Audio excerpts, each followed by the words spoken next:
மிகுந்த மகிழ்ச்சி அடைகிறேன். கர்த்தர் உங்களை ஆசீர்வதிப்பாராக. இந்த நாளிலும் கூட நாம் சங்கீதத்தினுடைய 1ஆம் சங்கீதம் 1வது வசனத்தை நாம் தியானித்தோம். துன்மார்க்கருடைய ஆலோசனையை நடவாமல், பாவினுடைய வழியில் இல்லாமல், பரியாசத்தால் உட்கார்ந்தத்தில் உட்காரம் என்று சொல்லி பார்த்தோம். 2வது வசனம் சொல்கிறது, கர்த்தருடைய வேதத்திலே பிரியமாக இருந்து இரவும் பகலும் அவருடைய வேதத்தை தியானிக்கிற மனுஷன் பாக்கியவான். கர்த்தருடைய வேதத்தில் பிரியமாக இருந்து இரவும் பகலும் அவருடைய வேதத்தை தியானிக்கிற மனுஷன் பாக்கியவான் என்று சொல்லி சங்கீதம் 1ஆம் சங்கீதம் 2வது வசனம் சொல்லுகிறது. நம்முடைய வாழ்க்கையிலும் கூட கர்த்தருடைய வேதத்தில் பிரியமாக இருக்க வேண்டும். 119ஆம் சங்கீதம் 105வது வசனம் சொல்லுகிறது, உம்முடைய வசனம் என் கால்களுக்கு தீபமும் என் பாதைக்கு வெளிச்சமாக இருக்கிறது என்று சொல்லி ஆண்டவருடைய வசனம் நம்முடைய கால்களுக்கு தீபமும் பாதைக்கு வெளிச்சமாக இருக்கிறது. நாம் துன்மார்க்கருடைய ஆலோசனையை கேட்காதபடிக்கு என்று சொல்லி பார்த்தோம். பாவினுடைய வழியில் இல்லாதபடிக்கு, பரியாசக்கார உட்காரத்தில் உட்காராதபடிக்கு என்று சொல்லி அந்த வசனங்களை தியானம் பண்ணினோம். இந்த நாளில் கூட கர்த்தருடைய வசனத்தை நாம் பிரியமாக இருந்தால் கர்த்தருடைய வசனம் நம்முடைய கால்களுக்கு தீபமாக இருக்கிறதாம், நம்முடைய பாதைக்கு அது வெளிச்சமாக இருக்கிறது. ஒருவேளை நம்ம நடக்கக்கூடிய பாதைகள் எப்படி இருக்குன்னு தெரியல, இருந்தால் இருக்குன்னு சொல்லி நம்ம யோசிக்கலாம். ஆனால் கர்த்தருடைய வேதம் சொல்லுகிறது, கர்த்தருடைய வேதத்தை நீங்கள் வேதத்தை படித்தீங்கன்னா இந்த வேத புத்தகம் நம்மளுடைய கால்களுக்கு தீபமாக இருக்குமா. எந்த இருளான பாதையில் நம்ம வாழ்க்கை இருந்தாலும் கர்த்தர் அதை வெளிச்சமாய் கர்த்தர் மாற்றி தருவார், நமக்கு அதை பாதை காட்டுவார். 2வது சங்கீதம் 119ஆம் சங்கீதம் 108வது வசனம் சொல்கிறது, கர்த்தாவே என் வாயின் உற்சாக பணிகளை நீர் அங்கீகரித்து உமது நியாயங்களை எனக்கு போதித்தரணும் என்று சொல்லி. அப்போ ஆண்டவருடைய வசனம் நமக்கு என்ன செய்கிறதா, நமக்கு ஆண்டவருடைய வசனம் நமக்கு போதிக்கிறது, நம்மளை வழி நடத்துகிறது, தினமும் அனுதினமும் நம்மளை வழி நடத்துகிறது. அப்போது நம்முடைய வாழ்க்கையிலும் கூட 107வது வசனம் சொல்கிறது, நான் மிகவும் உபத்திரப்படுகிறேன், கர்த்தாவே உம்முடைய வசனத்தின்படி என்னை உயிர்ப்பியும்.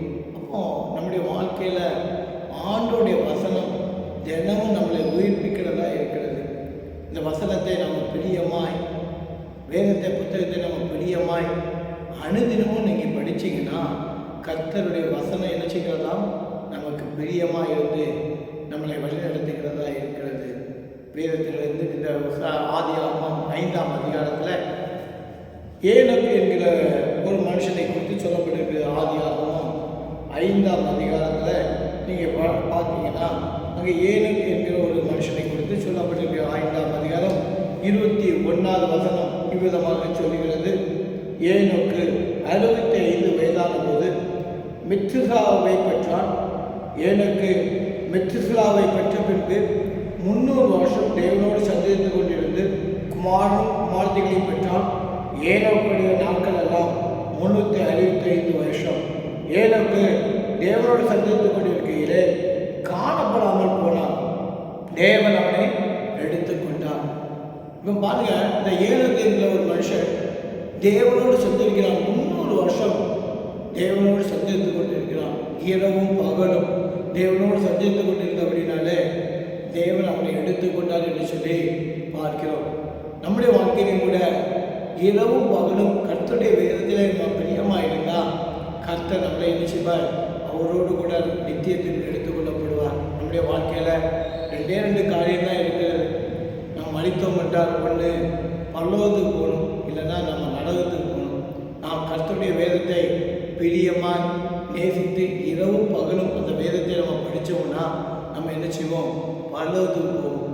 இல்லைன்னா 1வது வசனத்தில் படித்தபடியானால் துன்மார்க்கனுடைய ஆலோசனை கேட்டுட்டு பாவினுடைய வழியில் நின்றுட்டு பரியாசக்கார உட்காரத்தில் நம்முடைய நேரத்தை வீணாக செலவழித்தோம்னா நமக்கு நரகம் தான் கிடைக்கும். இதை பார்க்கிற சகோதரி சகோதரியே, கர்த்தர் ஒன்று என்ன செய்யணும், கர்த்தரோடு கூட நம்ம போகணுங்கிற ஒரு ஆசை நமக்கு வரணும். அல்லையா, நம்முடைய வாழ்க்கையில் ஏதோ வாழ்ந்தோம் முடிஞ்சோம் போனோங்கிறதில்லை, பின்பாக நமக்கு 2 வாழ்க்கை இருக்குது. ஒன்று பரலோகம், இல்லைன்னா நரகம். நரகம் ரொம்ப வேதனைக்குரியது. அங்கே யாரும் போகக்கூடாது. நாம் தேவனோடு கூட இருந்தால் மகிழ்ச்சி இருக்கும். பாக்கியவான் என்று சொல்லப்பட்டிருக்கிறது. இப்போ தேவனோடு கூட இருக்கிறது தான் நமக்கு ஒரு பாக்கியமான ஒரு வாழ்க்கை. அதை பார்க்கிற சகோதரனே, கர்த்தருனை நீ வேதத்தை படிக்கலைன்னாலும் சரி, இனி வேதத்தை படிக்க ஆரம்பிங்க. வேதத்தை புத்தகத்தை நேசிங்க. வேதம் உங்களுடைய வாழ்க்கையில் உங்கள் கால்களுக்கு அந்த தீபமும் பாதைக்கு வெளிச்சமாய் கர்த்தர் மாற்றுவார். ஆலோசனை தருவார். உன்னுடைய வழிகளெல்லாம் நீ உபத்திரப்படுகிற போது உன்னுடைய உபத்திரம் அந்த வேத புத்தகத்தை நீ படிக்கும்போது கர்த்தர் உன்னை மாற்றுவார். கண்களை மூடி ஜெபம் பண்ணுவோம். ஆண்டவரே, நம்ம நன்றியோடு துதிக்கிறோம் அப்பா. இந்த நிகழ்ச்சியை பார்க்கிற ஒவ்வொரு சகோதரனுடைய சகோதரியும் ஒப்பு கொடுக்கிறோம். கர்த்தர் தாமே ஆண்டவரே அந்த சகோதரனுடைய வாழ்க்கையில் ஆண்டவர் கர்த்தாவே வேதம் அவர்களுக்கு கால்களுக்கு தீபமாய் மாறட்டும் அப்பா. இருளான வாழ்க்கையில் அவர்களுக்கு வெளிச்சத்தை கொடுக்க முடியாது ஜெபிக்கிறோம். ஏனோக்கு எப்படி தேவனோடு சஞ்சரித்து கொண்டிருந்தானோ காணப்படாமல் போனான் என்று சொல்லப்பட்டிருக்கிறபடியால் இரவும் பகலும் ஆண்டவரே இதை பார்க்கிற ஒவ்வொரு சகோதரியும் இனியாவது ஆண்டவரே இரவும் பகலும் வேதத்தை தியானிக்கிறவர்களாய் மாற்றுங்க. போக்கிலும் பலத்திலும் வேதத்தை தியானிக்கிறவர்களாய் மாற்ற முடியாது ஜெபிக்கிறோம். இந்த கடலை காட்டி ஒப்படைக்கிறோம். இயேசு மூலம் ஜெபிக்க நல்ல பிதாவே. ஆமென்.